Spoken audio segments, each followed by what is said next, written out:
Welcome and good evening, everyone, to the webinar. Just as you're joining the session, you're in the business continuity webinar, so if that's where you were trying to get to, you're in the right place. Hosted by the City of New Westminster. Welcome.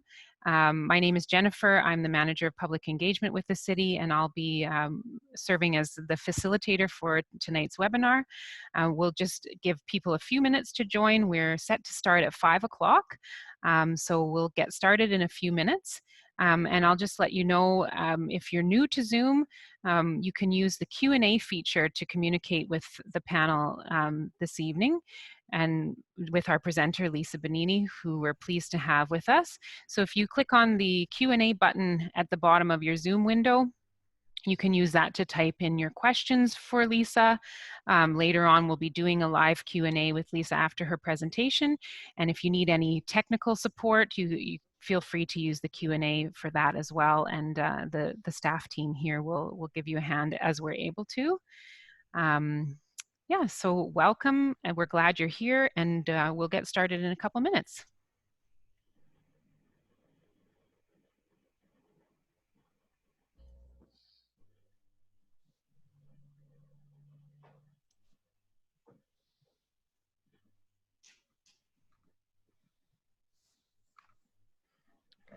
And I see we have someone who's joined by telephone. Welcome. So just to let you know that you'll be able to listen to the audio, but you unfortunately won't be able to type questions for us. So we'll just have to welcome you by voice, and thanks for being on the call. If you're able to join by smartphone or tablet or computer, then you'll be able to see the presentation, but I'm sure you'll still get a lot out of this if you just listen in. So welcome, and we're glad you're here.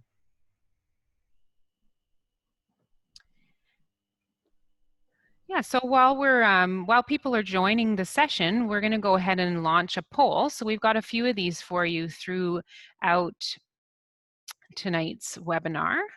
So if you are joining us on computer, hopefully you've seen a poll pop up in your screen, and the question for you is, do you have a business continuity plan?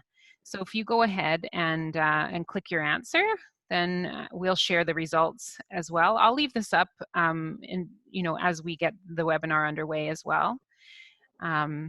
And if you're, I was doing another meeting like this earlier today, and someone couldn't see the poll. So hopefully it's working as expected for everyone. And yeah, we'll share the results in a couple minutes. We'll give people a couple more minutes to join, and then we'll officially kick off the meeting. I know we are expecting a few more people who've registered, so we'll give people a couple minutes to join us, and then we'll get started.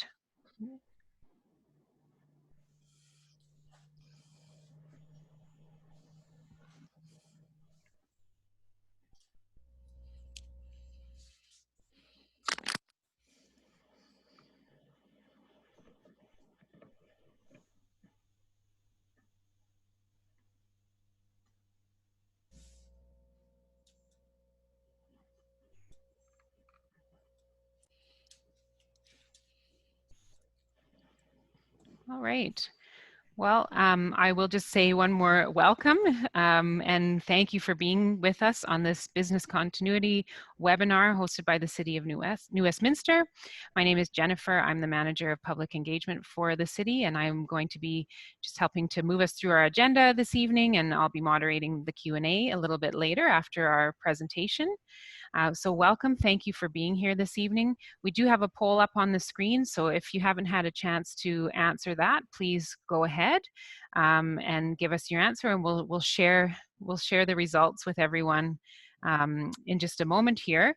I want to let everyone know that we are recording this meeting for any community members, business owners who didn't have a chance to join us this evening. We are recording, and we will be posting the recording on the city's website in the coming days. So hopefully it will be a resource to you as well as we move forward.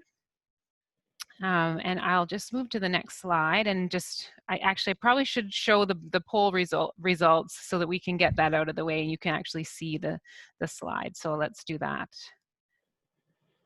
So we've got a really good mix of responses here. Do you have a business continuity plan? A few yeses, that's great to see.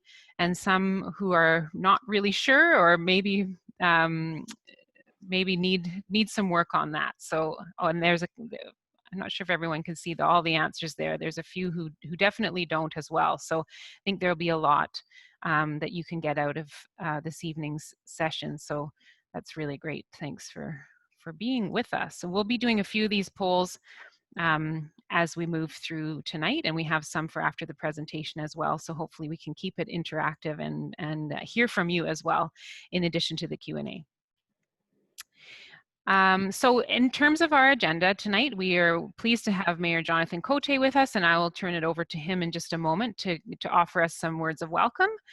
And then Blair Fryer, the city's manager of economic development and communications, will say a few opening remarks for us as well. And he will introduce our presenter for this evening, Lisa Benini, who's going to share some great resources on business continuity planning with us. And then after Lisa's presentation, we'll have a time for Q&A. So as we move through the session tonight, if you have questions for Lisa, please use the Q&A feature with Zoom. So if you click on that Q&A button that's at the bottom of your Zoom menu, it should open up a separate window. You can type your questions in there, and you can also, like other people's questions, so you bump them up to the top, and we can see what the most important questions or high priority questions that you have. And so we'll get into some of that Q&A, but feel free to start entering your questions at any time, and then we'll get into a Q&A after Lisa's presentation. And just to let you know about the workbook. So there is a business continuity plan workbook that we've shared with everyone who registered for the session. It would have come to you in an Eventbrite email.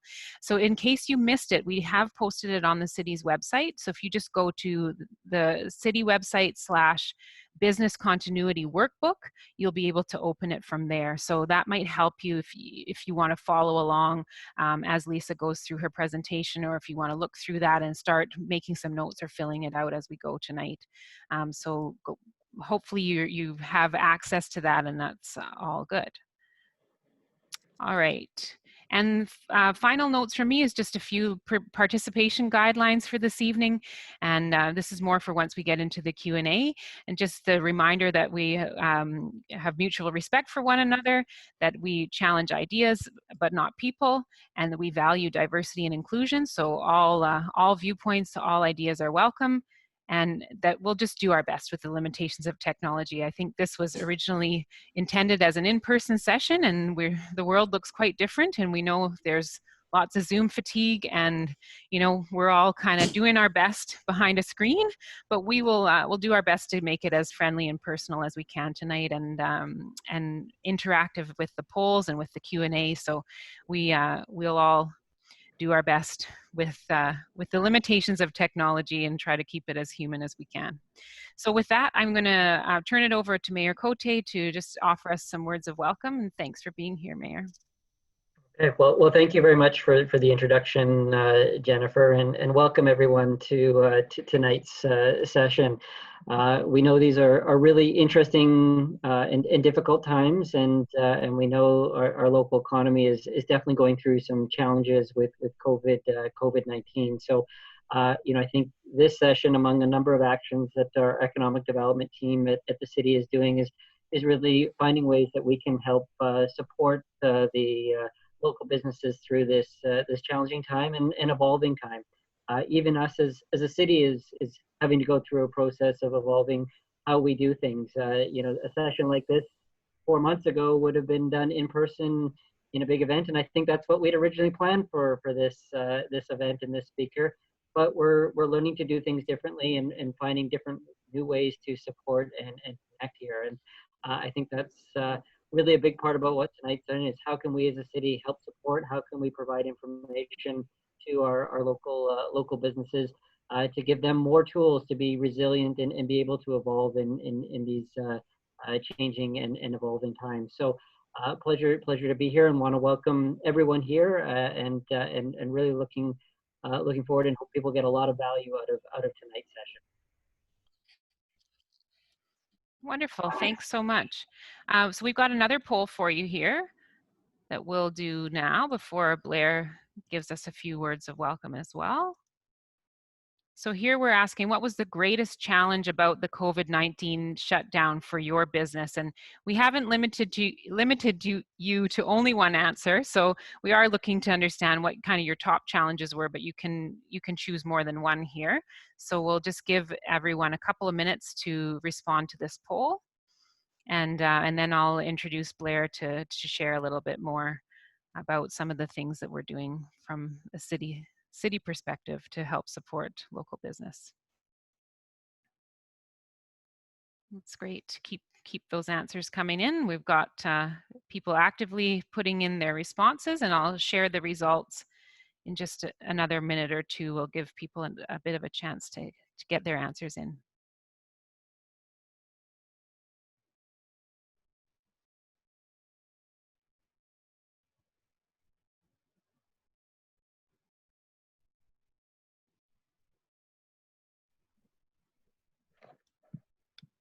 All right. A couple more seconds here, and then I'll share the results. All right, let's go ahead and share those poll results. So seeing lots of, biggest one here, loss of revenue or business, as we probably could expect. But being set up to operate in a different way, such as online shop, also is a big challenge, and information issues as well. So thanks for sharing that, everyone. So with that, I'm going to turn it over to Blair, who is once again the city's manager of economic development and communications. And Blair is going to say a few words, and then he'll introduce Lisa for us. Oh, you're muted, Blair. Yeah.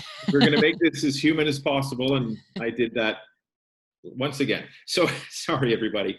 Welcome to the Business Continuity Workshop. I just want to pick up on some of the comments that Mayor Cote made just around the work that we've been doing in the Economic Development Division, and also in concert with our local economy partners through our local economy and local business task force. We've been pursuing a number of initiatives since the outbreak of the pandemic, all designed to address many of the issues that were just raised in that poll. We recognize the significant impact that COVID-19 has had in our business community, and our goal in all of the work that we're doing with our local stakeholders and through that task force is about easing up on some of those pressures where we can, coming up with solutions to address problems that 5 months ago we would have never really contemplated, and other initiatives that generally help local business stay in business and get through this pandemic. The Business Continuity Workshop was part of our economic development plan that Council passed in 2018. This is something we've wanted to do for some time. And the Intelligent New West event program, when we went through some changes, provided the perfect opportunity for us to bring this forward. Unfortunately, again, interrupted by the pandemic, but we're really hoping that with Lisa Benini's expertise here today and the workshop that we've put together, that we can really demonstrate and deliver some tools around business continuity issues that our local business community can use. So I really appreciate everybody participating in this tonight, and I look forward to having a broader discussion in the coming days and weeks as we continue to build on our efforts. So without further ado then, I'd like to introduce our key presenter, Lisa Benini. Lisa Benini is the principal of Benini Consulting, and she's a certified master business continuity professional. Lisa's been in this area, working in this area since 1991, so is considered an expert in the field. She's also a certified risk manager by the Canadian Risk Management Council of the Risk and Insurance Management Society. The city has worked with Lisa before. She was extremely helpful to us when she worked with our fire department to develop our fire department's business continuity plan. And we're really, really pleased and lucky to have Lisa with us this evening for this workshop. So again, without further ado, I'd like to turn it over to Lisa Benini, and welcome. Thank you. Thank you. I'm very happy to be here, and thank you for everyone actually taking time out. I know small businesses is a really difficult thing for you to even concentrate on, which was one of the reasons I put this handbook together. So I do have a presentation. I'm just going to share my screen just as soon as I figure out what I'm sharing here and get that up. All right, so this presentation that I'm going to go through today is really going to give you an outline on building a plan. And one of the things I wanted to do as part of this is walk through the workbook um, and give you some ideas. And, and again, thinking about what we've just been through or what we're going through with the pandemic, I think this has really brought up a lot of issues for a lot of organizations, which typically are not addressed always fully in a business continuity plan. Usually we're looking at site-specific events and something that happens with technology or something like that. However, I think there's some good lessons learned that we can take from this event and incorporate it into your plan. So I'm going to take some time just to kind of go through a full business continuity presentation, thinking about the things we can do to prevent and mitigate. And I want you also to start thinking about the things that you've already learned just from going through, with the pandemic and the infectious disease. So interesting, I've been doing this for so many years, and we've had pandemic as a risk, and now we're living it. And I don't think we ever anticipated the consequences that we're seeing. But I think there's some great opportunities here to take a look at what you're going through and learn from this and see if you can actually be better prepared, not only for future infectious types of diseases, but also any other type of disaster that may come along. And the worst thing could be is that we're in the middle of a pandemic and we have other types of events such as an earthquake, which would be just absolutely disastrous. And I never would wish anything like that. But I think this is really about preparedness. And to me, knowledge is very powerful. And so I'm hoping today that I can give you some ideas and a guide to kind of get started. And I think if you were able to do through the workbook and do it together and sort of, and even if you've got similar business, encourage you or even encourage you to network with others and maybe collaborate, and maybe that's some things we can talk about after this. But if we're looking at what this is all about, we're starting with prevention and mitigation. You want to have a plan in place, and then we need to start looking at how do we prepare our staff, how do we respond, and how do we eventually recover. So if you keep this in mind when you're doing any type of planning around any type of event and start to structure it in such a way, then you're really developing a plan to keep your business open. So we've been concerned with a lot of disasters over the years, and as I said, in the New West, we do have potential for flooding, earthquakes, wildfires. I guess that may not be directly here, but you can have indirect impacts, of course, from wildfires, and I think we've seen some of that with just the smoke and impacting just people's health. Landslides, severe storms, a lot of these can actually indirectly hit you. You may not actually have the event happen to you, to your organization, but there may be indirect impacts. And we've seen that from a lot of very catastrophic events. And if I go back to September 11th, I think was a big one for a lot of organizations where we actually saw much more global response. And now I think we'll be looking at COVID in a different way and thinking about how can we better prepare now going into the future, and obviously anticipating a second wave. So we do need to also be concerned with things like aging infrastructure. You think about it even in the city of New West, and I know when I did around their community plan, I mean, there's infrastructure underneath the grounds that have been there for many, many years. So there's a potential for interruptions to your utilities, interruption to transportation and the sorts. We're served by water and bridges, and so there's always those types of hazards too. We have to be very maybe out there that could impair us from being able to continue to. Of course, I said emerging new risks and cyber threat, and I had infectious disease, and really, I've had this on the slide here because I have in my mind that there would be something around the infectious disease, that we really needed to concentrate on this. And little did I know that we would be fully immersed in as fast as we've been with the COVID. The other thing is, I think we need to be very wary of is that we are now highly dependent on technology and communications. So that, noted, and you can see this now, we're starting to look at technology to continue our business, to provide a service. So now there becomes more dependency on that. So if for some of you business owners who now maybe switch to more things in an automated, all of a sudden you have this huge technology dependency, and you're looking towards the web and internet to provide your services now. So you're looking for business through that way. So again, you need to even consider, what do I do around preventing that, or not even preventing, but preparing for outages around that area. We've seen Lisa. transportation issues come up. Yes. Sorry, Lisa. I just wanted to jump in. Your connection is not amazing, and you're freezing a little bit and cutting out a little bit. So I'm actually going to suggest that maybe during the presentation we can stop your video, and you can still keep speaking and show your screen. But I think that might help a little bit with as you've said, we are so reliant on technology. So I think if we just stop your video, that should probably help, and then we won't have your voice cutting out. Thanks. We'll give that a try. Yeah, please do. It's funny, I did see a little message come up saying internet it's not stable. So I thought, oh my goodness, don't do that. Yeah, here we go. We're just talking about, and we're living. So I'll keep this is going. The transportation sector, of course, again, thinking about the city of New West, your major transportation route coming in and out of the Metro Vancouver area.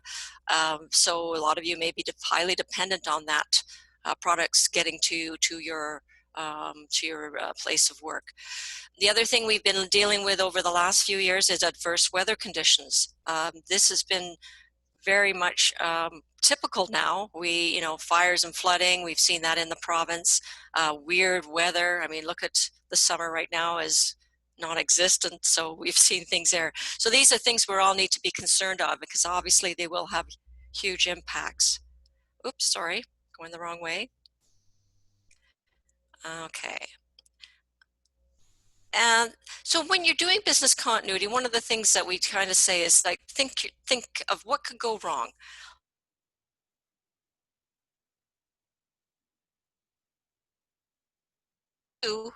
What would be the critical operations that I need to resume? So, I mean, you can take a look at what you've been going through lately and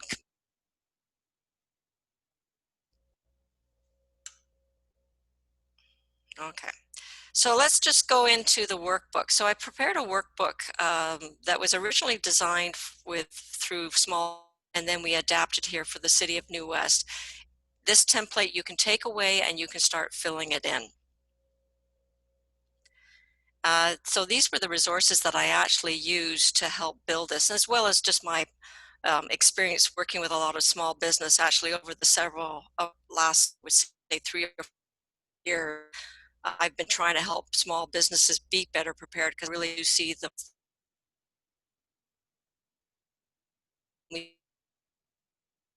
with the wildfires in 2018 and 2017, a lot of small businesses were not prepared. So I started to take an interest in preparing a workbook, and this was a joint effort that I did with Small Business BC, and I've also pointed out a number of other things that the province has out there. There's another thing from and I've got all these resources at the end of the presentation that you can reference. So these are the things that I use to actually build this template for you. So it's a 15-step process, and I started to think, how could I put this together so you could walk through it? So the first thing is to know your risks. So let's go through and just talk about that. So when you look at British Columbia as a whole, Emergency Management BC, that's also known as EMBC, has put together the top 10 risks. And I'm going to provide this presentation as well as at the end of today. And that would be available for anybody to download and actually go and take a look at these links. But you want to go through and start understanding what are the threats, how likely are they to happen, and what would be the consequences to my organization. And if you have high likelihood of them happening with a high consequence, then you really need to start looking at how can I actually deal with them? What can I do now to mitigate that risk? And are there existing measures that I've put into place? Are they actually achieving that immediate mitigation?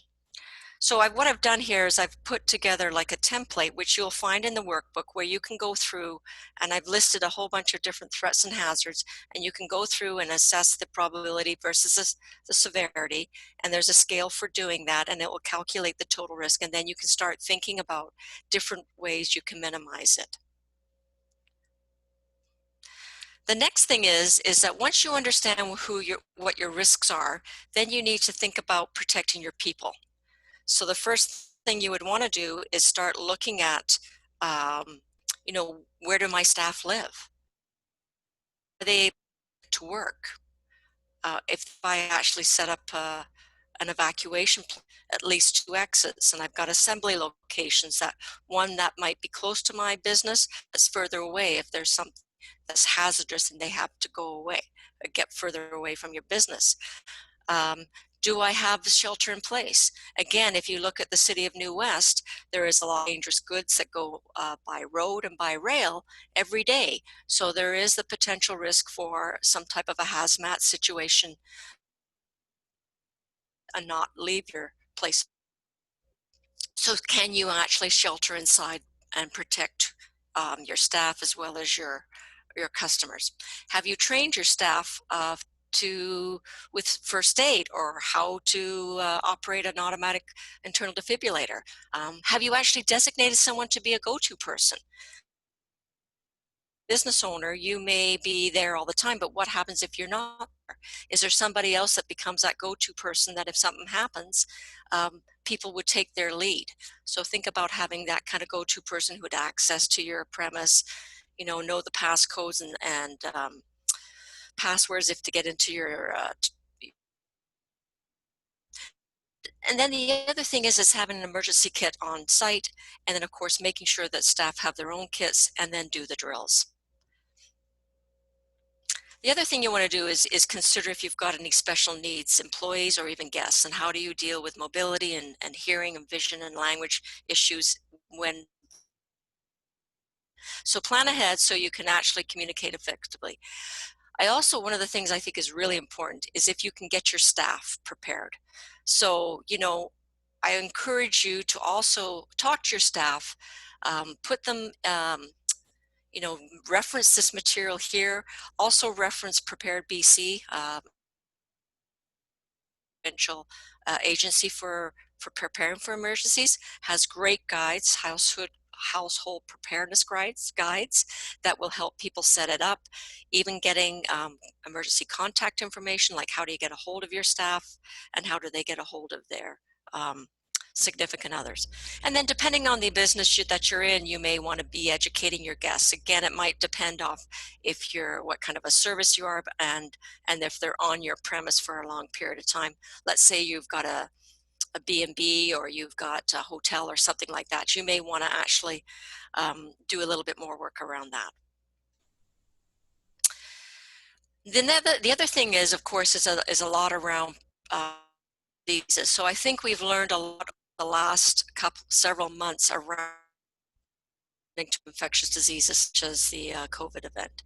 And I just highlighted here, and in the guide, there's a whole bunch of extra information around, knowing where to go for reliable sources, thinking about absentee policies and guidance, putting those infection controls into place, having protective PPE and sanitary supplies. So take a look at what you've learned already from dealing with COVID over the last several months, and anticipate, like, if I now need to prepare potentially for an upcoming second wave as they're, what can I do now to be better prepared now that I've gone through this event? And maybe there's that we've learned now that next time, and I think this is a great opportunity right now through the summer months to consider setting that up before we get into the fall and the winter time frame. The other important thing is really with respect to protecting your property. So there's insurance that you can get, not only just building, but you can look at crime. Another one that is really closely related to business continuity is business interruption risk, where you can actually get your broker to provide you some level of insurance at station, and it directly impacts your ability to continue. You can actually be offset with some type of what do I call that, claim where you can get some funding or some money from the actual insurance company. So there's a whole bunch of different kinds of insurance to get, including earthquake and flood. But I really encourage you to talk to your broker about that, and I've put some links in here for you to follow up with Insurance Bureau of Canada. If we had done the workshop the full day, can invite them, but they have a great source of information if you need a little bit more on that, or even talk to your insurance broker. The other thing I wanted to make sure is everybody is aware of is that there is this disaster financial assistance from the BC government, but not all losses are eligible, and I think we've seen that with some of the wildfires and some of the flooding, where if you have insurance already, then you don't exactly you're not eligible for the disaster financial assistance. There's criteria around that. So I encourage you to go to Emergency Management BC's website and take a look at that, those rules there. You can also look at installing sprinklers and intrusion alarms. Obviously, all this stuff, mitigating the risk. Where you store things, thinking about things that can fall on people, anchoring things, making sure flammable material is not in there. These are other ideas that you can do. Definitely, if you can put fire extinguishers in there and provide training to those who may have to use those, but those things are just very temporary. I mean, they don't do a whole thing, so they just kind of deal with very small fires, but at least you can maybe douse a small fire. But however, we do want to make sure that people do evacuate buildings and don't put themselves at harm. But you really want to encourage people to be very vigilant with who is in there in your place of business, and do this kind of work up front. And even getting down to understanding where you can shut off utilities. I know that goes a long way if you're able to get access to those. Let's say you're in or it's not there and you've got water leaking into your building. Do you know how to contact them, or do you know how to get those things shut off quickly without having to wait for someone to come down and then shut it up? Now you've your property.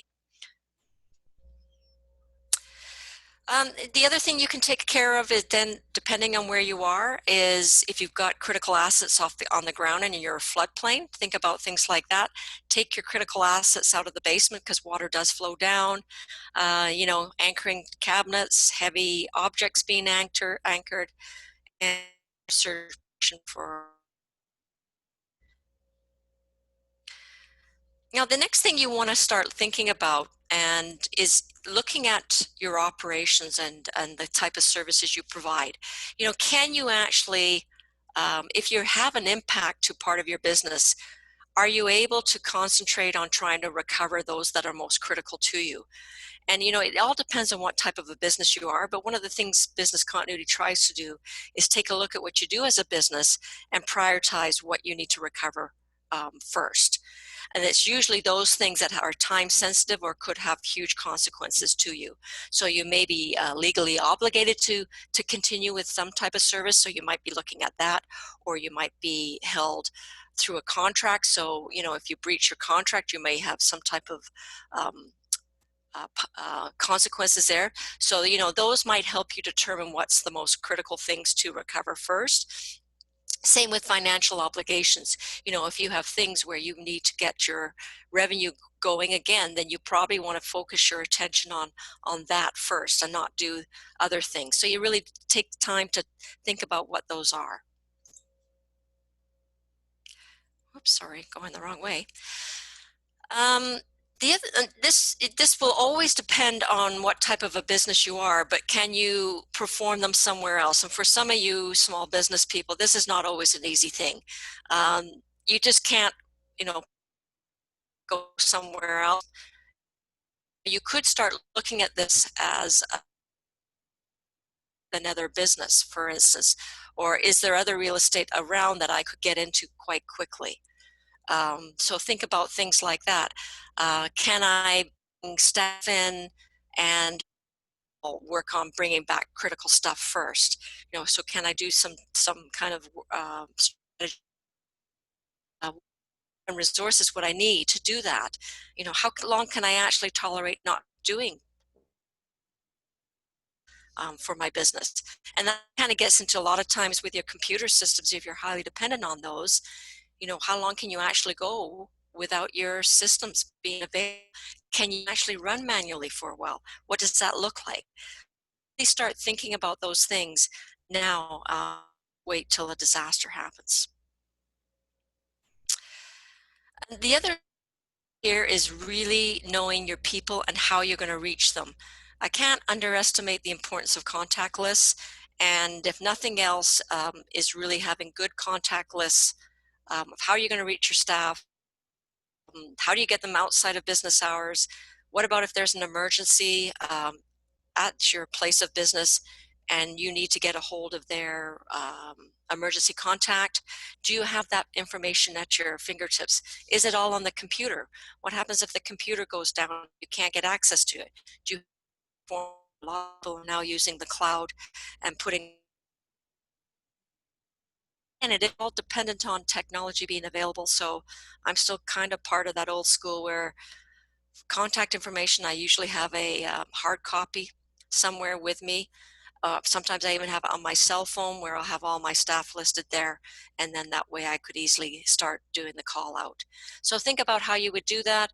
Think about how you would be informed about a disaster in the community where you now might have to react to that and actually start looking at activating your plans. And whether some of your staff actually can't come to work because they've also been impacted. So you may be looking towards staff who are closer to your business, and maybe they're the ones that come in first, and then the others come out late. Then the rest may have to come later.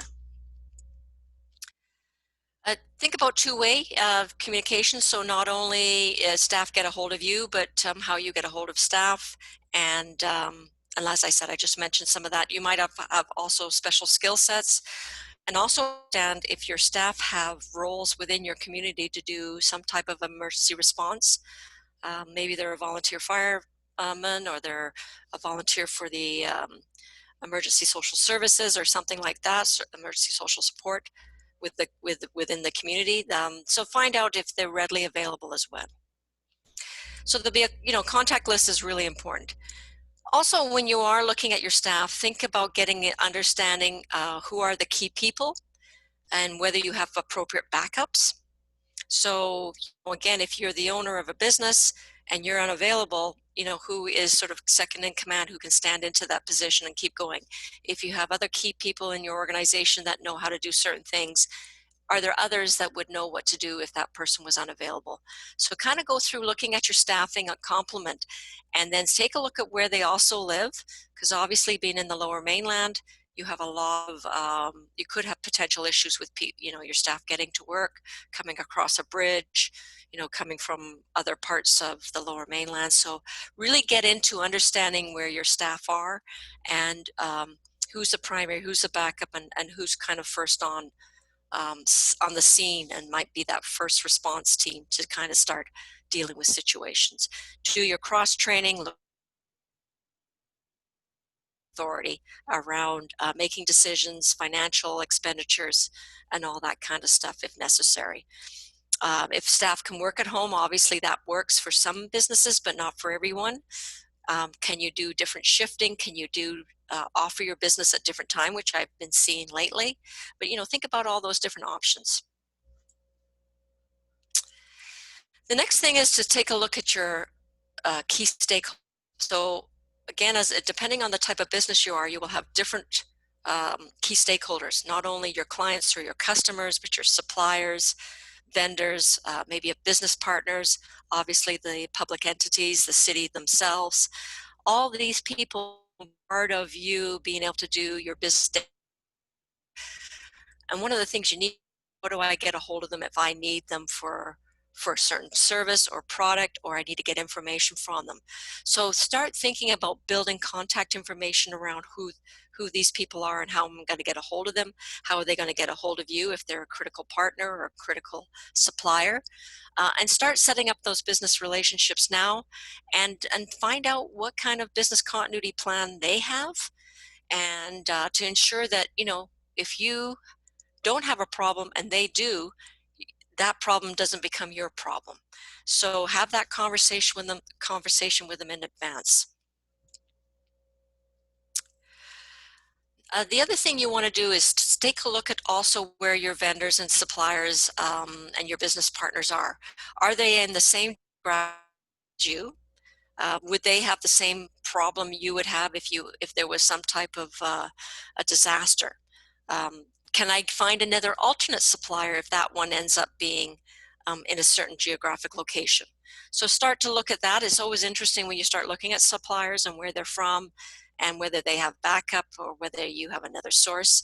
And I really find that this is where you start to see these things, and if you can and come up with workarounds, you're much further ahead than trying to deal with this at time of the disaster. And I think we saw a lot of that with the COVID coming up. We saw a lot of supplies being depleted very quickly, and you know, it really showed where we had these dependencies, and you know, even globally, right? We saw things that were hard as well as others. So it really shows us that we're quite a diverse community in a sense that we're very closely knit across all of the world. And also think about a communication and a notification process with your key stakeholders so that you can quickly reach out to them and get them on board in supporting you, getting your business back up and going. So I've just listed a number of key stakeholders that might want to be thinking about, and I'm sure that there's many more that each one of you might have. So the next one is protection of your systems and your telecom. And like I said, you can't underestimate the importance of your computer systems, your electronics, your point of sale system, your networks, your printers, and all that. And think about that breaks down or you have a problem, you know, who do you have to help you? So for some small business, they might be very provider that's in the community.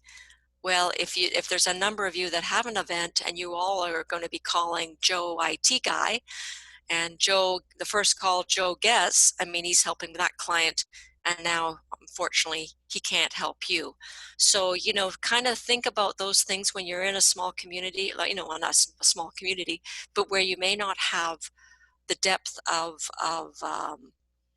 resources to call upon in an event.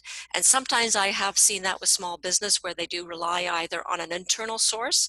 Maybe you have somebody in your organization that is tech savvy, and you know, they happen to be on vacation, and now you have a problem with your system, and now you have nobody. So really take a look at who's supporting you on that and making sure that you have those vendors clearly identified and a possible backup for you.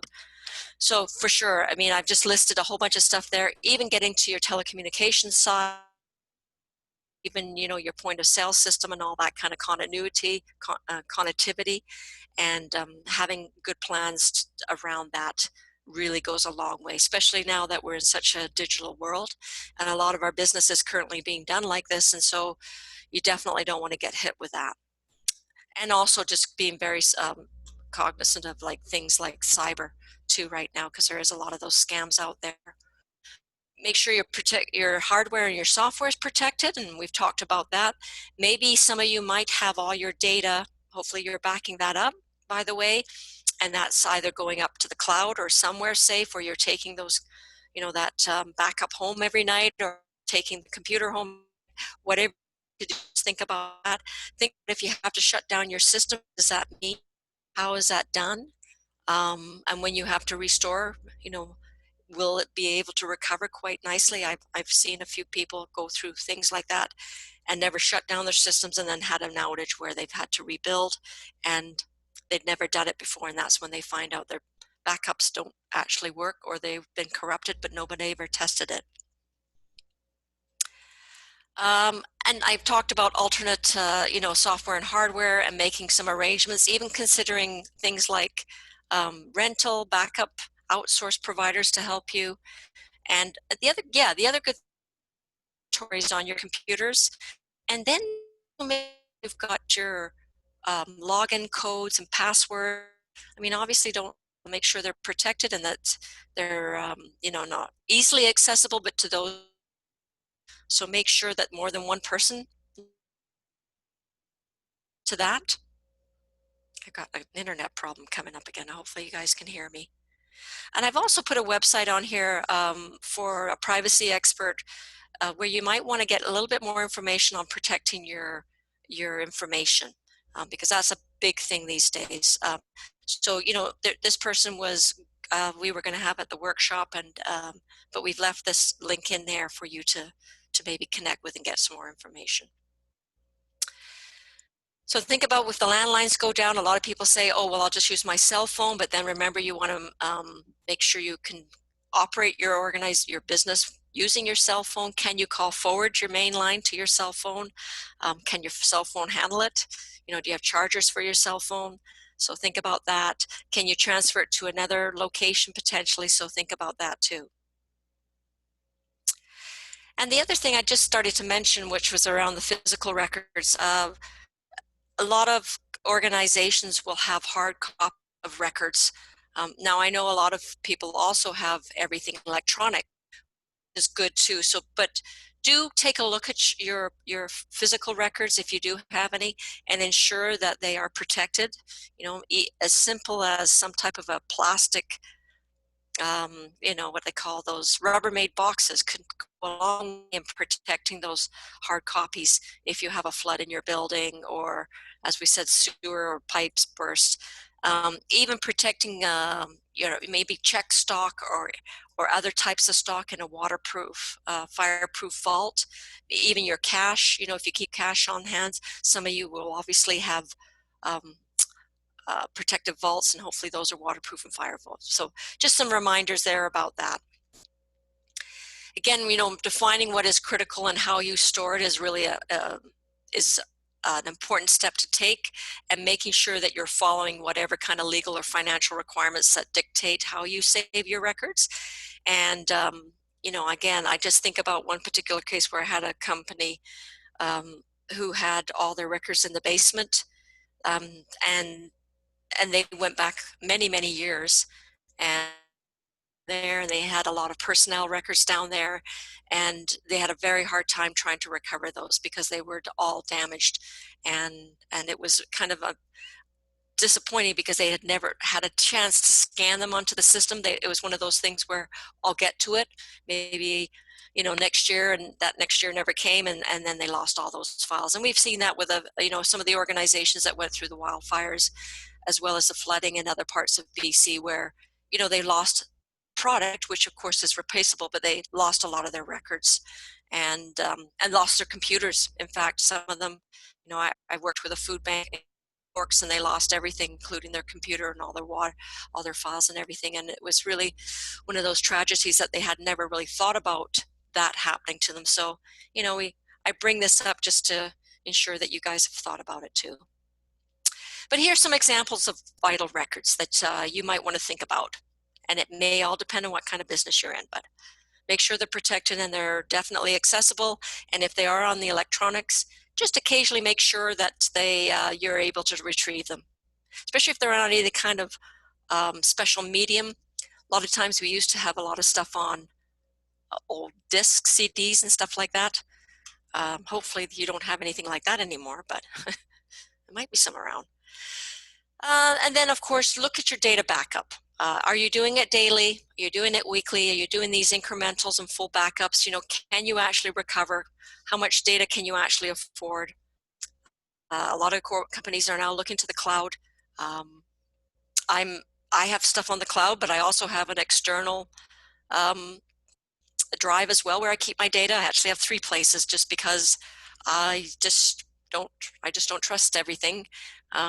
even the cloud. So, but that's me. That's that kind of person I am. So think about how you're backing up and making sure that you don't leave it on your premise. I've seen too many small business where they do backups, they stay on the premise, and then they lose their place of business, which they've also lost all their backups. So just make sure you're doing your due diligence there. And like I said, the reality is how to manage what business units are doing with their information. That's the thing, really making sure everything is being done properly, been backed up. Can you retrieve it? What about all those emails? Emails are now becoming, are those backed up? Where are they backed up? Are they on the mobile devices? Where are they stored? And just, things like that. Now, the last thing is just taking inventory. So a lot of you, depending on the type of business you're in, probably have inventories of all your products. So if something happens, you get replacement, with your insurance. Sure that is easily recoverable and that is documented, and even start looking at what those critical assets are and identifying, if I have to replace this, who is the source? Can I get another backup, alternate supplier, like I said, or can I rent it? So it may all depend on the type of asset it is, but really go through a process of understanding asset within your business and whether you would have a problem with replacing that if it lost. Even have a discussion with your insurance broker about if they would replace it, or do they just repair it? Because that's the other thing you have to be very, I would say, cognizant about, because I have seen a few organizations go through a fire or a flood and find out that their coverage was for just repair but not replacement, and then they had to wait for that to be repaired, which meant their business was somewhat down and not able to recover until they were actually able to repair certain pieces of equipment or assets. So just make sure that you understand that, and whether you actually start looking towards a replacement, and then you might have to actually pay for that while you're waiting for the repair, because maybe insurance doesn't cover you for that. So just think about that when you are doing your planning. Transportation, we did talk a little bit about that. As I said, when I think about the city of New West and the product going in and out, and really being thinking about whether you would have some situations. I think there was several years ago where there was problem on the Patella Bridge, and there was a lot of product. I think it was shut down, or there was an accident on it, and there was disruptions with some suppliers. They had to take another route, and again, depending on your vendor. I mean, we've had snowstorms, of course, in the Lower Mainland, which have caused nothing but havoc, and we've seen disruptions there. So just be aware of that. Could impact you as well. And one other thing I want to talk about is your finances. This is one thing, and I'm sure you guys are living this right now, just looking at my slides here, the emergency fund. Some of you probably realize this. We've gone through, 3 months? Some of you have had to shut down your business. You've probably been living on your emergency cash reserves, if you had any. You probably had a lot to deal with, so you were living what I'm talking about, which is very hard. So going forward, think about how you can better prepare for the future. How do you keep your employees prepared or paid for? I mean, in some cases, we were fortunate that we had some federal government funding coming in and stuff like that for some employees that you had to lay off. But boy, you think about if you had any other type of disaster outside of this, would you be able to continue to operate? This goes into play for any type of disaster. So think about that. Think about tracking your expenses, looking at your policies around paying employees, paying your obligations to your vendors and suppliers, and knowing that your insurance coverage, that money may take some time before you get it, and how you're going to really survive. So yeah, so I mean, some of you probably have been looking at line of credit if you've not been using it already, cash on hand, and how long is it going to take to reopen, which it's so ironic when we put this presentation together way before COVID came along, and I mean, you guys we're all living this right now, is when really on how we are reopening. We're reopening very differently than I think any of us ever imagined. And it's been a slow process, and obviously it's been very painful for a lot of organizations. But I want everyone to think, can we learn from this going forward and be better prepared for when we go through anything else in the future.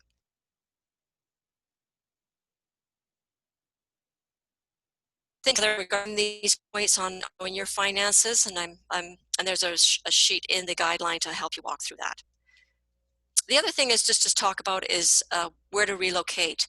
Obviously, for a lot of businesses, if you lose your primary site, your customers may not go to another site if you set somewhere else up, because maybe they went to that particular area of, let's say, New West, downtown, or whatever, because there were other businesses there. And that's really be very devastating for small business. Usually, when you look at where your business is, you're probably there because there may be other similar businesses, or you're there because that's the primary for you to be. And if something happens to that and you have to go somewhere else, where else do you go? Where else could you set up? Would your customers come? So take a look at that and think about whether there are alternates for you. Can you pre-position yourself now? Can you look at co-location with other similar organizations, or can you all as a business take a look at helping each other out? So if one is impacted, can we support each other? And I really think that's the way to go in these times, because I think this is the only way you really do stay in business, is that we ought to work together on this. So I really do encourage, and I'm hoping through today's session and the continued work that Blair talked about, that there can be some of this work done together. And that would be great. So now we're getting to a point where, we need to make sure that everyone knows about the plan. So if you've done this workbook, you've gone through the workbook, and I would encourage you to, take your staff, if you can, to work through it together, because then you can get synergies between all of you coming up with ideas, talk to your key stakeholders about building this plan, and you'll have a much better product coming out of this at the end. Encourage your staff to have their own home emergency plan and really walk them through what you've just done. There's nothing worse than having a plan and nobody else in the business knows about it, and that would just be very disappointing with all the work you do. So, you might want to take this as an idea. Set up several meetings with key staff, sit down and walk through the workbook together, bring in maybe some key stakeholders at different points to actually come up with some strategies around your dependencies. Have someone maybe take notes or be the one that fills in all the forms. And then, like I said, walk through that 1 through 11 steps that I talked about in completing that template. And I think it's really of value if you do a little bit of a work group. You can get decisions, you can maybe find different staff help out some of the information, and with people feeling like they're part of the solution, and that might be good too. And then you want to practice. So once you've got the plan done, we want to think about a realistic scenario. So I've put together in the workbook, I've got a kind of a sample exercise in there for you to walk through with your staff. Look at your risk assessment, step number 1, and take a look. Maybe use some of those as a scenario to walk your plan through. Even now looking at COVID, and take a look at actually build a little bit more of what I've learned from that into this business continuity right now. And like I said, get this done and get it published. We've got a great opportunity over the next few months to kind of start working through this, and as we just don't know what's going to happen. And obviously, the weather's been kind of weird as well. So, we could have compounded events, just thinking of the future. So there's a sample plan in the workbook. And like I said, really take an opportunity to update the plan and think about how you want to produce the actual copy. Who's going to have a copy of it? Where are you going to store it? Is it something you want to have a workplace that someone grabs as they go out, or do you put some of it in the cloud? Do you have a copy at home? So you think about how you want to have this plan distributed to those who need to act out on it. And maybe come up with a schedule, like use Emergency Preparedness Week, which is in May when we were going to do this workshop. Maybe use that as a date to update your plan. And then take a look at Shakeout. Shakeout BC is in October, third week of October, third. Another time I want to update business plan. So maybe right now you might want to focus on, can I get ready before Shakeout? Can I have a plan in place so maybe I can use Shakeout to walk through the plan? So, you know, I think that's really good if you set yourself up some goals with some key deliverables. But it's really good to keep this plan up to date and making sure your staff know what to do and where it's. So yeah, like I said, have your plans, review it. Is there anything outdated? Contact information needs to be updated and verified. Think about your vendors and suppliers, and anything that changes, you know, with how you do your business, that might impact changes, new threats, new hazards. If you move, obviously that would need to be considered. So these resources I've used, which will be in the presentation, I encourage you to, you know, this is the one with EMBC where there's a lot of really good information on Prepared BC that I talked today. There's a few others in here. BC Hydro also mentioned those 2 weeks that you can get some great information to get you started. Here's the site for the City of New Westminster, and there's some good information from WorkSafe BC. I also put some websites in here around the Bureau of Canada. Canadian Red Cross also has great information. And then I also put in some stuff from the City of Vancouver, did a really interesting video that might be useful for you to with your staff. Another great video from Shakeout BC, and then of course I found some good information from BC's Economic Development Association that they've actually used for evacuations that they used after the wildfires in I think it was 2018 and 2017. So like it says, plans are not important, the planning is, and that's why I really encourage you to involve your staff in the development of this. We'll learn a lot, and they'll be part of the solution. And you know, I think that's the thing to do, is just continually take a look at this and walk through it with your staff. And that would be my presentation. Thank you very much, everybody. I hope my internet wasn't too bad. I did see it going on and off, and I really apologize for that. Thank you so much, Lisa. Really appreciate the presentation and lots of really great practical information in there. And we will be sharing this PowerPoint with you all as well. Correct me if I'm wrong, Jen, but I think we'll be posting it on the website where the guide is also posted. So in the next few days, or in the coming days, you can expect to see the slideshow posted, so you can get all those great links and just kind of that walking through filling out the guide. So Lisa, I'll ask you to stop sharing your screen, just because I think Okay. that might be part of our internet struggles. And just thanks to everyone for bearing with us on some of those little audio cutouts there. We really, just to let you know, we kind of considered stopping Lisa, asking her to email us her presentation so that we could share the PowerPoint and she could just focus her internet strength on audio, but it seemed to work not bad. There were a few little parts there where she cut out, but thanks for bearing with us on that, and apologies for those bits of cutout. It was mostly okay, but just want to acknowledge that we were kind of working on it in the background, and thanks for bearing. Oh geez, I'm sorry.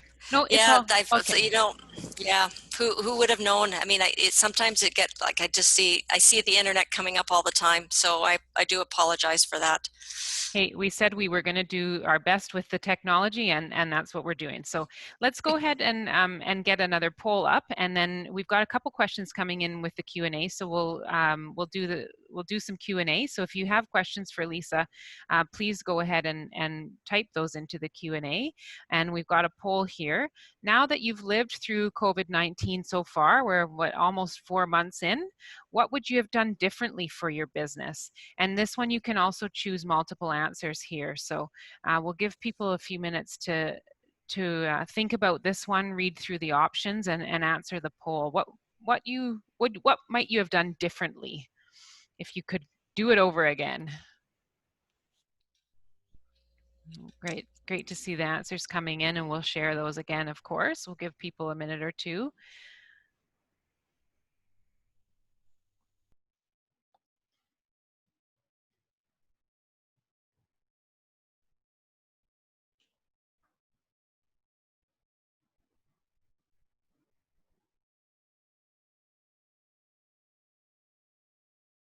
I'll just, while people are answering here, I'll just note again for those of you who've joined by telephone, sorry about not being able to get those polls going for you.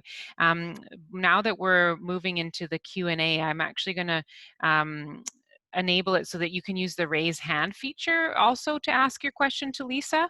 And so give me a moment to just get that going. But once I do, for those of you who are on the telephone, you can press star and number 9 to raise your hand and let us know you'd like to ask a question to Lisa. So don't do it quite yet. I'll let you know when it's ready to go. And then we can also involve you in the Q&A. So let's go ahead and share the poll results. So now that we've lived through COVID-19 so far, what would you have done differently? Diversified sources of income is coming in as the top there, but some others as well. Be ready to go online sooner, tried to have more in savings. So lots of around the financial piece, asked for help. You can always use the Q&A to let us know what else you might have done. If you answered other, you can use the Q&A to give us comments as well. All right, thanks for that. So I'll go ahead and close this poll and just give me a moment here to enable the raise hand feature. All right, so I've enabled the raise hand feature. So those who are joining online, you can click the raise hand button to let us know you'd like to ask Lisa a question verbally, and I'll unmute you so that you can do that. If you are on the telephone, press star 9 to raise your hand. And just note, if you press it again, it lowers your hand. So you got to kind of just trust that it's done and that we'll call on you. So let's move into the Q&A now. We've got a question here from Jolene. Thanks for the question, Jolene. Is this a document that should be printed and left on site for all employees to see and use? Or in other words, where would this document best be kept? Lisa, what can you tell us about that? That's a good question. And the only thing I'm thinking about is depending on the kind of information you have in there, whether it's confidential or not. So there might be parts of it that you want to be accessible to the employees, and maybe not but in a safe place that it can't get, I guess, touched, especially with contact information, which is another reason sometimes I've seen where plans are kept fairly generic for staff, and then the details are just for the people who are probably the critical team, let's say, and contact information is then is kept with them. And like I said, I'm still a firm believer in having some hard copies around, but in a safe and secure place. I hope that answers the question. Yeah, that's great. Thank you. I appreciated what you were saying towards the end of the presentation about, it's a living document. So the idea is that we're going to have it in multiple places, and we want to keep looking at it and reviewing to see if it's current. And so that's great. Thank you. All right, next question. How can nonprofit businesses engage their board of directors in this type of business continuity planning? Oh, that's a good question. And actually, I've done some work with a few nonprofits where actually the board asked them to have a business continuity plan. So, and what I've seen with some of those nonprofits is that that they become actually part of the solution. So depending on what kind of nonprofit, like for instance, I just did some work for the food banks. So a lot of the food banks are ran by volunteers. They might have some employees, but they do have a board. So the board would be part of the activation process and would be engaged in helping them make decisions on how to respond when they do have a disaster. So I have seen that. I saw it with a few other, I'm working with another crisis kind of center right now, and they're a nonprofit. And the same thing is that They've got linkages to their board in the sense that they would notify them that they're having a situation. They would try to manage the continuity, but again, they would involve the board where necessary, I think, to get direction if they had to change what they normally do. They don't get mixed in with the actual operations, but if there was any really strategic direction, sometime the board comes into play.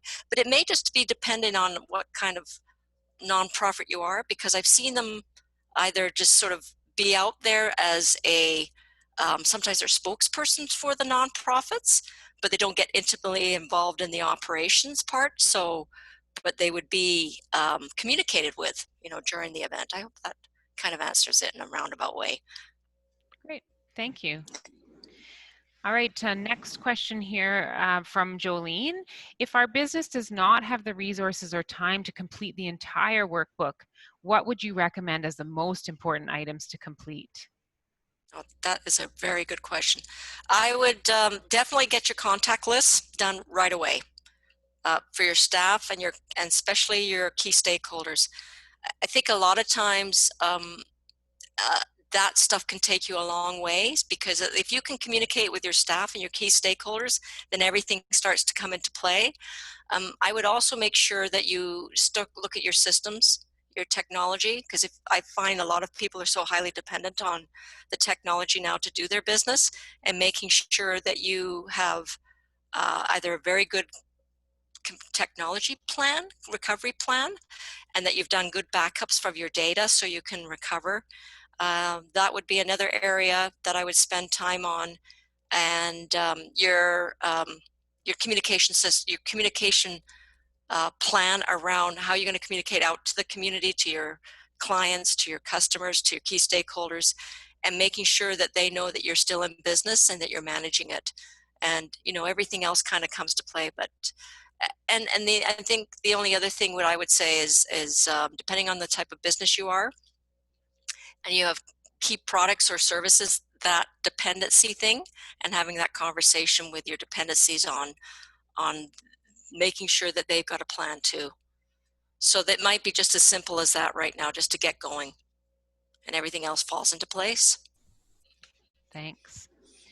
So we don't have any other questions in the Q&A at the moment. Oh, one just came in, but I'll maybe give people a few minutes to sort of think about questions, and keep those questions coming. And maybe we'll do our final poll now, just to give everyone a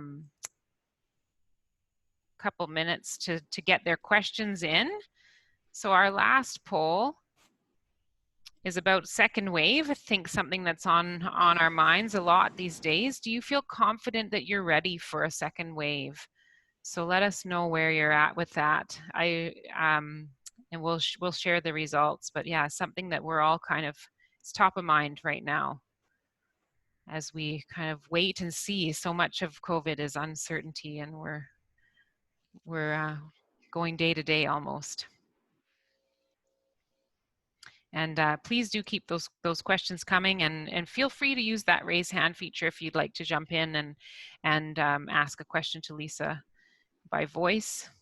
And for our phone participants, also just to keep in mind that you can press star number 9 if you'd like to come in and ask a question. We'll call on you, so don't worry about that. All right, so we'll go ahead and share the results of this last poll. So yeah, lots of some good confidence there. Yeah, and Jen's good. I don't think we actually officially introduced Jen, and I'm sorry for that. That's my fault. I think most of the people who are on the webinar know Jen well. She is a local stalwart, a local staple. Most people in the community know her, but Jen is the city's economic development coordinator, and has really put this webinar together and helped to make sure you were all able to join as advertised, and the workbook did a lot of work on the workbook too. So that's who Jen is. All right, so good to see some confidence, and yeah, I think we're all over the place. It depends on the day, right? How we're feeling about the second wave. So thanks for sharing that. All right, so let's go back to our questions. Our business works with sensitive populations such as children and seniors. Do we need to do anything special for them as clients? Lisa. That is a good one, and I think this kind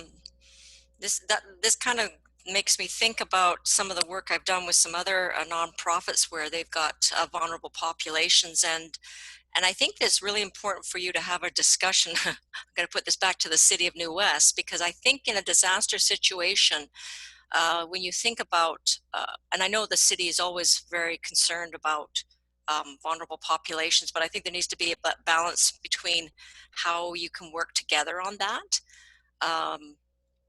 And I'm not sure if there's anything else you guys can mention about that when it comes to, large disasters and we've got vulnerable populations. It is really important to have those conversations, though, with the municipality on that. Mm-hmm.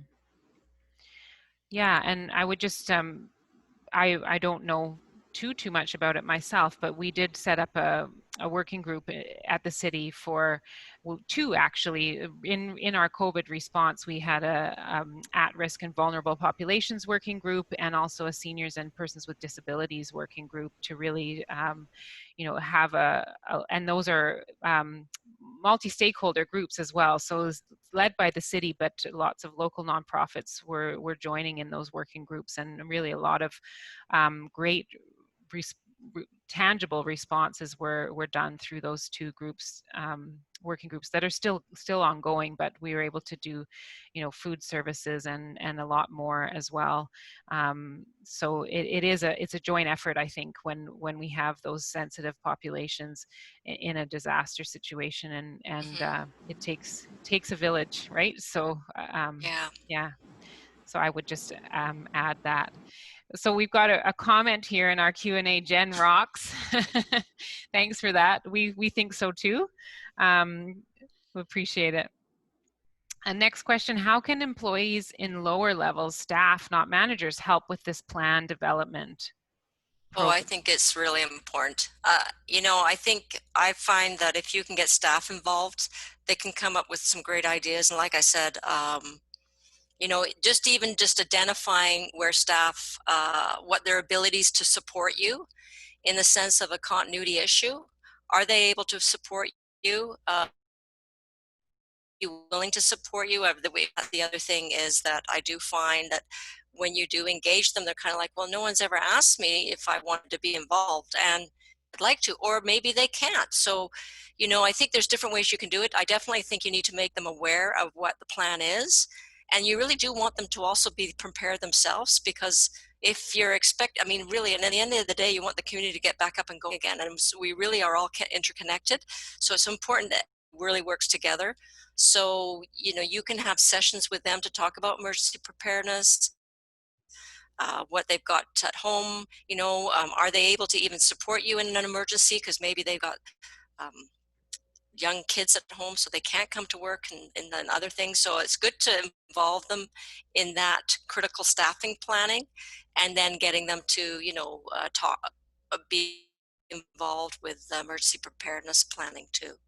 Yeah, I think it's a great question. Yeah, don't do it. I mean, managers are up at the 50,000 foot level, and I find employees really do have some great ideas, and they think outside of the box. So if you can engage them, they'll be better prepared, and they'll feel like that they're worth, working for that company too. Like, right? I mean, everyone wants to get back to work, so they want to be part of the solution. It's for sure. Good question. Yeah, thanks, Ava, for that question. I appreciate it. Next question, what do you recommend what businesses should share with their clients to let them know they're prepared? Well, I think it's important to let them know that you do. I mean, I don't think you have to tell them everything about your plan, but that you have a business continuity plan, that you've got it in place. And then obviously, I guess it depends. I've seen different ways. It depends on what kind of business you are, but it's good to know that they have a plan, because obviously if you want them to continue to be clients, and they know that you're prepared. And again, preparedness comes around exercising your plan as well. So just having a document and filling this document in isn't good enough. So it's really important that you also exercise that plan to make sure everybody knows what to do.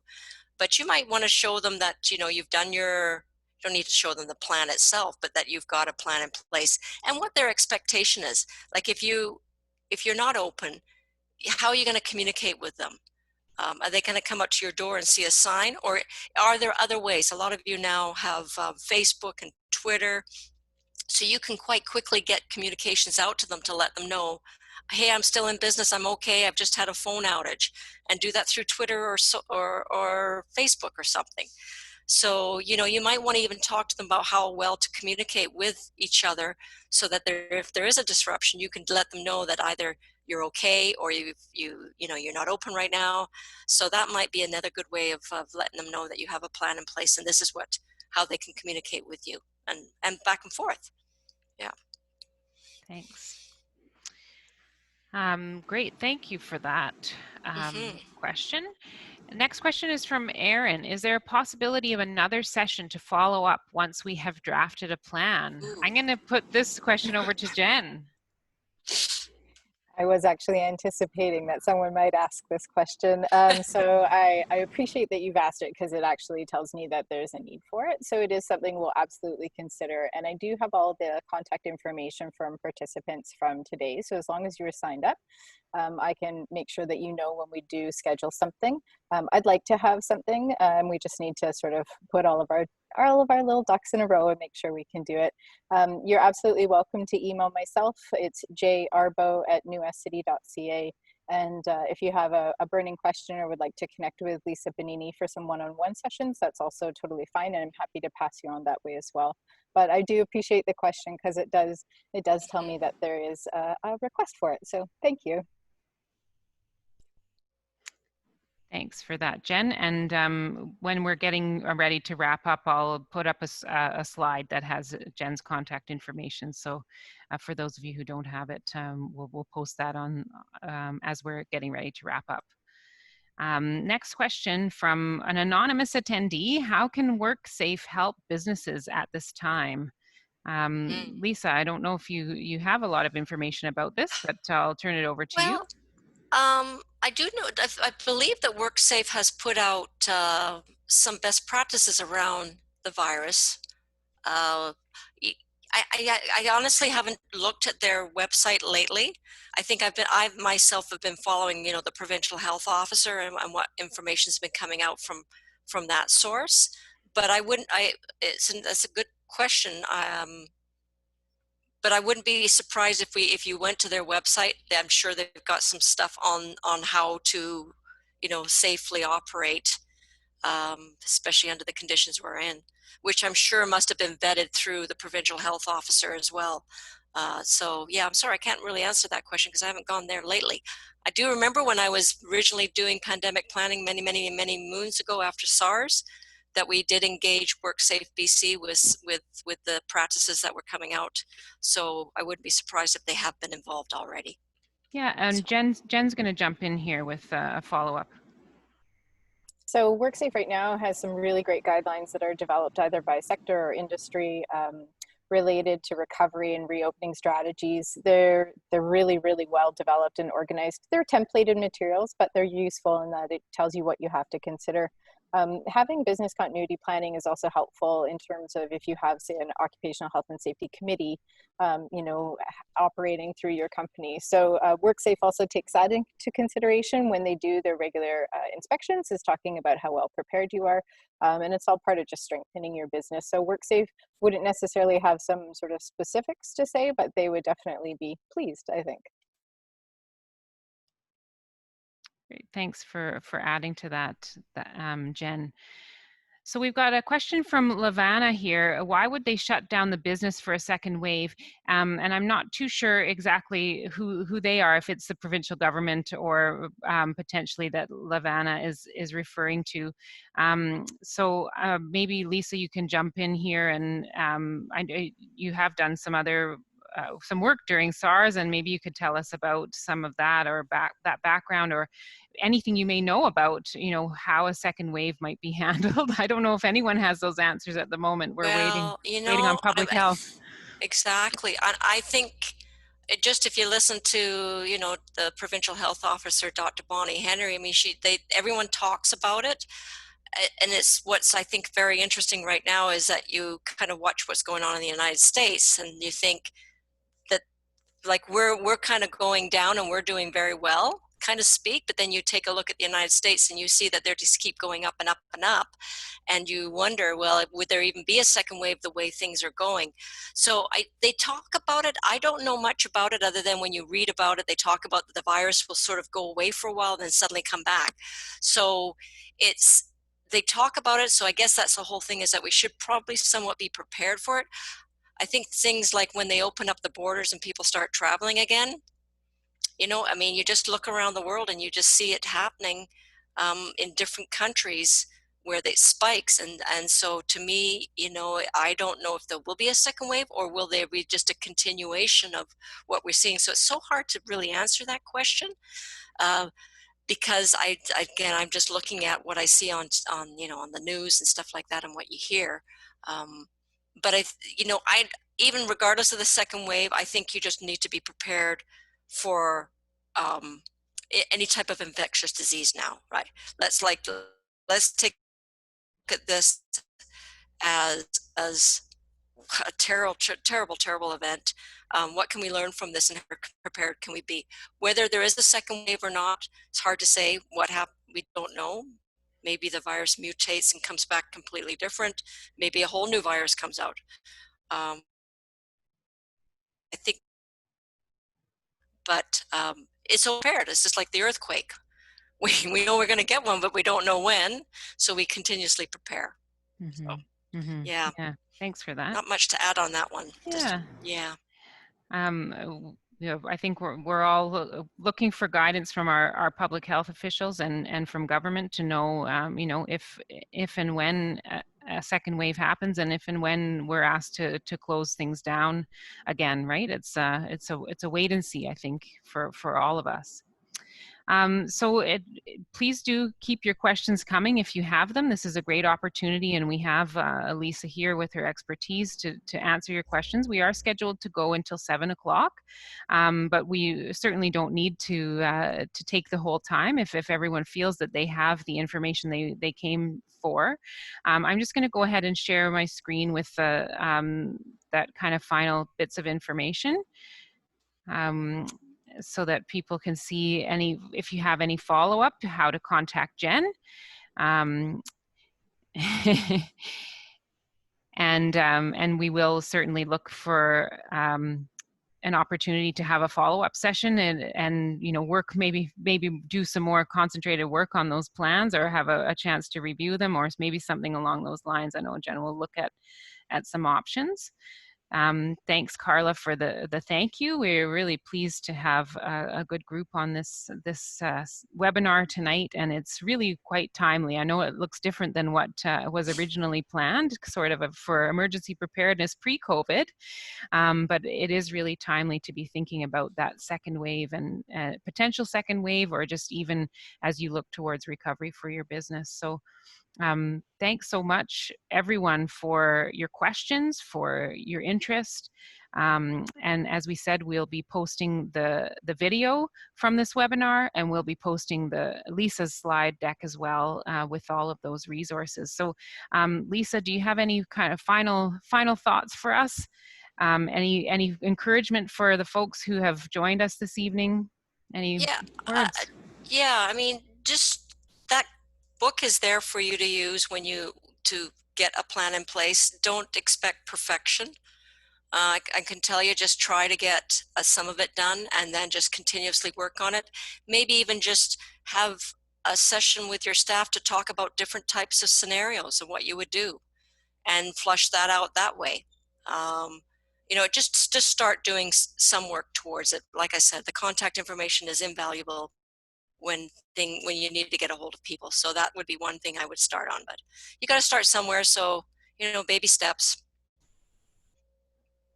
Thanks. Jen, do you have any last thoughts to share before we close the call?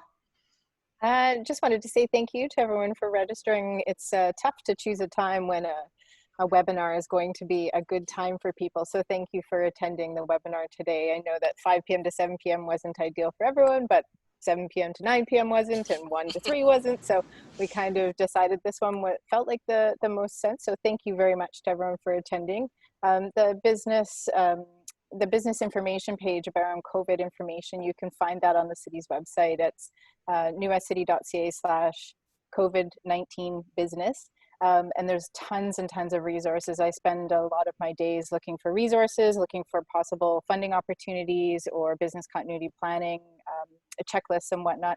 Some of this information will make its way there, and some of this information I'll just share directly with you. So your feedback and your follow-up questions, please feel free to reach out to me. I will say I am on vacation next week, so it might take me a couple of days to get back to you. I am looking forward to a few days away from planning. So thank you again to everyone. Thank you, everybody. Yeah, thank you. Yeah, thanks again for being with us, Lisa. It was really, really excellent presentation, very practical, and thanks for the comment, Jolene. We're glad that the workbook is a good tool. So, thank you again to everyone. Have a great evening, and we'll see you on the internet. And with that, I'll end the webinar. Thanks, everyone. Take care. Yeah, Bye-bye. good night. Good night, everyone. Thank you.